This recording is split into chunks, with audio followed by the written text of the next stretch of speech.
প্ৰথম কোৱেশ্চন হিন্দু উপাধি স্বৰ্গনাৰায়ণ গ্ৰহণ কৰা প্ৰথম আহোম শাসকজন কোন আছিল হিন্দু উপাধি স্বৰ্গনাৰায়ণ গ্ৰহণ কৰা প্ৰথম আহোম শাসকজন কোন আছিল উত্তৰ চুহুংমুং আছিল মনত ৰাখিব চুহুংমুং ৰাখিব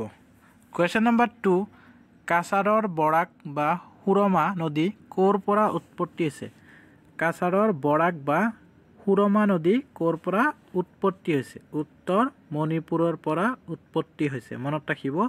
মণিপুৰৰ পৰা উৎপত্তি হৈছে আহিব পাৰে কোৱেশ্চন নম্বৰ 3 ফাতিহা ইব্ৰিয়াহ কোনে লিখিছিল ফাতিহা ইব্ৰিয়াহ কোনে লিখিছিল উত্তৰ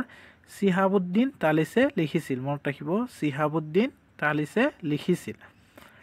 কোৱেশ্চন নম্বৰ 4 কোনে কোচ ৰজা নৰনাৰায়ণৰ পৃষ্ঠপোষকতাত লাভ কৰা নাছিল কোনে কোচ ৰজা নৰনাৰায়ণৰ পৃষ্ঠপোষকতা লাভ কৰা নাছিল উত্তৰ মাধৱ কন্দলীয়ে নৰনাৰায়ণ ৰজাৰ পৃষ্ঠপোষকতা লাভ কৰা নাছিল মনত ৰাখিব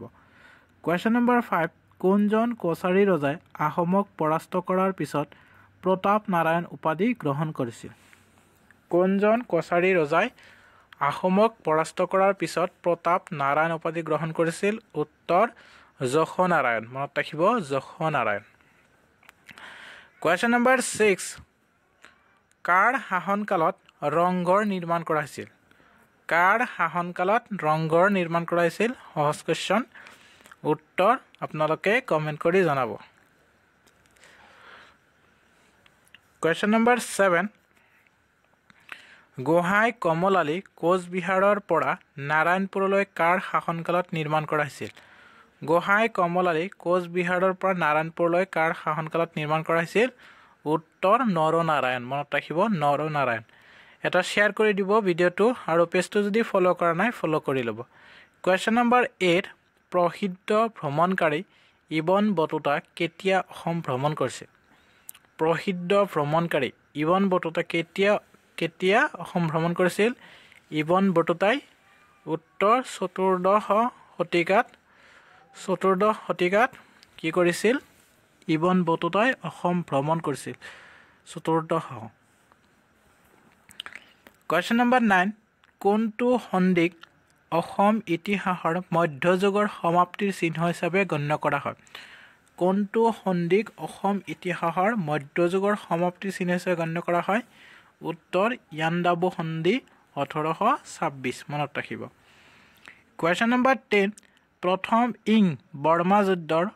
সমাপ্তি হিচাপে কৰা শান্তি চুক্তি কোনটো আছিল প্ৰথম বৰ্মা যুদ্ধৰ সমাপ্তি হিচাপে কৰা শান্তি চুক্তি কোনটো আছিল ইয়াণ্ডাবু সন্ধি আছিল মনত ৰাখিব ইয়াণ্ডাবু সন্ধি আছিল কোৱেশ্চন নম্বৰ 11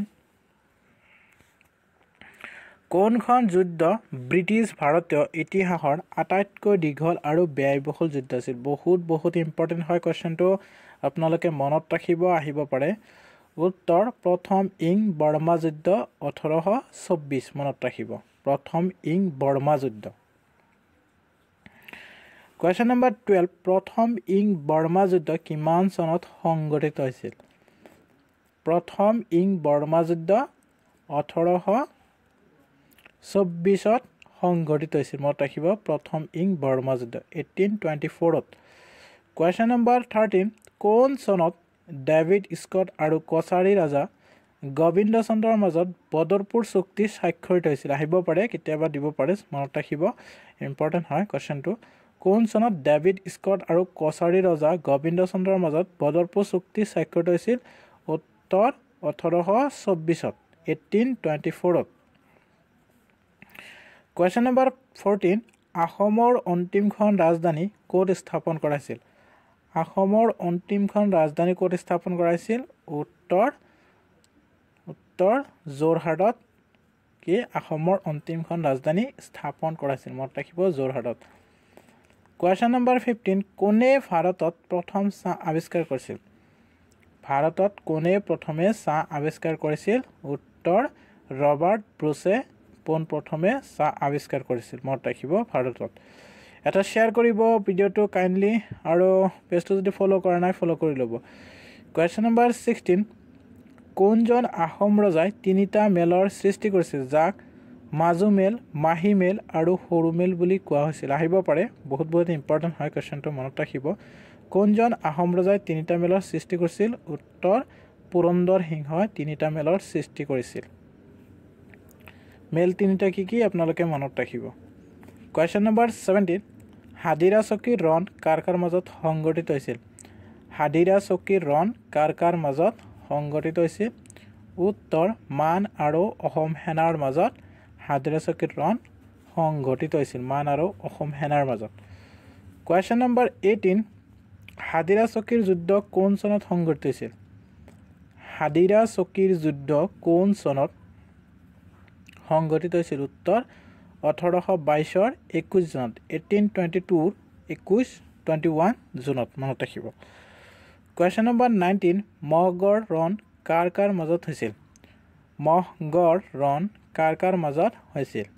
মনত ৰাখিব মহগড় ৰণ মান আৰু অসম সেনাৰ মাজত হৈছিল কুৱেশ্যন নম্বৰ 20 মহগড় ৰণ কোন চনত সংগঠিত হৈছিল মহগড় ৰণ কোন চনত সংগঠিত হৈছিল এটা শ্বেয়াৰ কৰিব অনুগ্ৰহ কৰি ভিডিঅ'টো আৰু পেজটো ফ'ল' কৰিব উত্তৰ 1822 খ্ৰীষ্টাব্দৰ 19 এপ্ৰিল মনত ৰাখিব 1822 খ্ৰীষ্টাব্দৰ 19 এপ্ৰিল কুৱেশ্যন নম্বৰ 21 আহোম ৰাজবংশৰ কোনজন ৰজাক পুতলা শাসক বুলি জনা গৈছিল আহোম ৰাজবংশৰ কোনজন ৰজাক পুতলা শাসক বুলি জনা গৈছিল উত্তৰ যোগেশ্বৰ সিংহক মনত ৰাখিব কুৱেশ্যন নম্বৰ 22 1821 চনত বাৰ্মিজসকলৰ দ্বাৰা কাক আহোম ৰাজ্যৰ ৰজা হিচাপে স্থাপন কৰা হৈছিল